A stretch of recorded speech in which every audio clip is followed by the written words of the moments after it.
Guys, আজকে হলো 15 তারিখ। এখন বাজছে হচ্ছে রাত প্রায় 11টা 10 মতন। কালকে 16 তারিখ, 16ই জুন হচ্ছে অতনুর বার্থডে। তো আমি প্রতিবারই মানে যত বছর আমার সাথে রিলেশন হয়েছে আমার সাথে, তো সকালে হোক বিকালে হোক এরকম করি, মানে একটু সারপ্রাইজ দিই ওকে, কেক ফেক কাটাই বা কোনো সারপ্রাইজ প্ল্যান করি।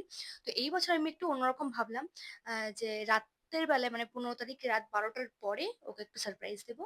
তো আজকে দিনটা অনেকটা হেক্টিক গেছে, মানে তোমরা ব্লগে দেখতেই পারবে যে ভিডিও ফিডিও সব বানিয়েছি, প্লাস কেক আনা, ডেকোরেশনের জিনিস আনা, গিফট নিয়ে আসা, মানে সব মিলিয়ে ঝুলে একদম ঘেটে ঘ। যাই হোক, ভেবেছি এখন যে আজকে 12টার পর করব, তো আজকে 12টার পরেই করব। তো এখন এই মুহূর্তে মাসির বাড়ি থেকে এলাম, কারণ ওখানে ওই দিক থেকে আমার গিফট নেওয়ার ছিল, প্লাস আজকে ফাদার্স ডে ছিল, তাই মেশোকে কেক কাটিং এর একটা ব্যাপার ছিল। তো ওগুলো করে নিয়ে জাস্ট আমি ঘরে এলাম, এখন 11টা 10-এর বেশি বেজে গেছে। তো ফাটাফাট আমি ডেকোরেশনটা করব, দেন অতনুকে ফোন করব, ও আসবে, তারপরে যা হবে তোমাদের সাথে আমি শেয়ার করব। তো চলো ডেকোরেশনটা স্টার্ট করি।